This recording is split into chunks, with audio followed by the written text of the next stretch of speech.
Imagine this. You're in a global business meeting and you're presenting a proposal. You say, "Our chairman has approved this," only to realize the company's leader is a woman. Awkward? Yes. Avoidable? Absolutely. Language shapes how we perceive people, roles, and even opportunities.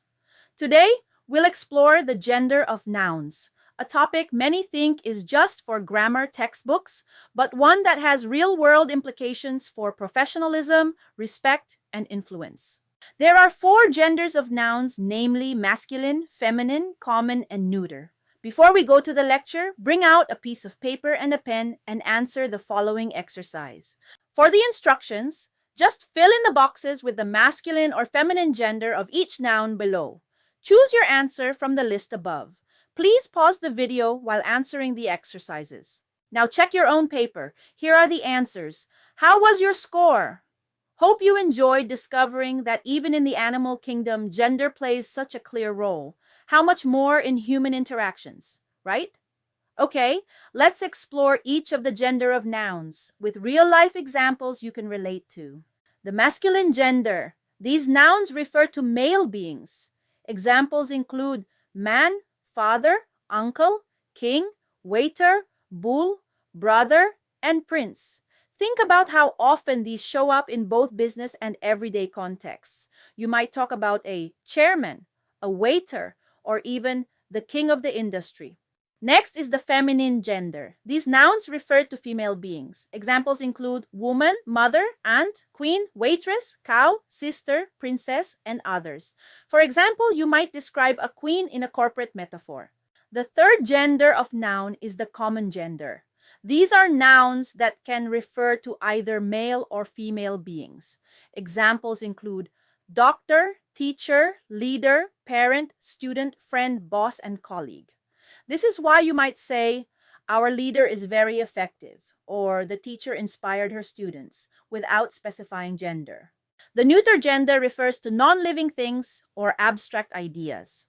Examples include book, table, computer, company, city, law, idea, and opportunity.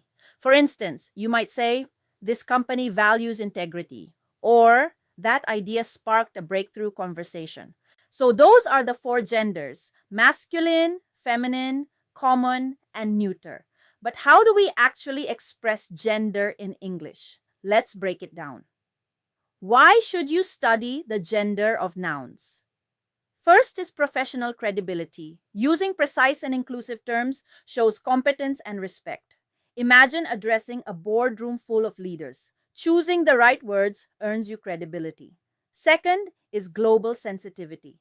Inclusive language helps avoid misunderstandings in multicultural settings. Next is brand image. Companies that use inclusive communication signal respect and forward-thinking values. How then do you make sure you're using gender correctly and respectfully? Here are some practical tips. Number 1 is stay updated. Language evolves. Keep learning what's current. 2. Use gender-neutral terms when the gender isn't relevant. Of course, we follow the correct gender when needed. However, use the following terms when both men and women are involved, and take note of the following scenarios. 1.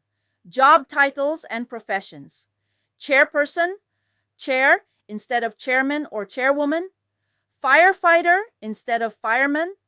Police officer instead of policeman. Server instead of waiter or waitress. Flight attendant instead of steward or stewardess. Business person instead of businessman or businesswoman. 2. General terms for people. Parent instead of mother or father when gender is irrelevant. Sibling instead of brother or sister. Child instead of son or daughter. Spouse or partner instead of husband or wife. Cousin instead of specifying male or female cousin. Friend or colleague instead of gender-specific terms. 3. Workplace roles. Team member instead of salesman or saleslady. Staff or employee instead of workman. Leader or head instead of foreman or headmaster. Manager or supervisor, gender neutral by default. Worker instead of workman. 4. Everyday usage. People or everyone instead of guys or mankind. Guest instead of hostess or host. Student or learner instead of schoolboy or schoolgirl. Owner instead of landlord or landlady. 5. Business and legal terms. Representative instead of salesman. Chair, short form for chairperson, widely accepted. Partner, for contracts or professional agreements, regardless of gender. Signatory instead of spokesman or spokeswoman.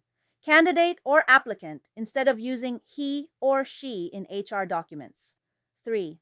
Audit your language. Check your emails, presentations, and speeches for outdated terms. Be culturally aware. Adjust language for global or multicultural contexts. Model good usage. As a professional or leader, set the example with your words. Words are powerful. They can bridge gaps or build walls, empower or diminish, include or exclude. Mastering the gender of nouns isn't just about grammar. It's about professionalism, empathy, and leadership. When you choose your words carefully, you don't just describe reality, you shape it. So, the next time you speak, write, or present, remember, your words are your bridge. Build wisely.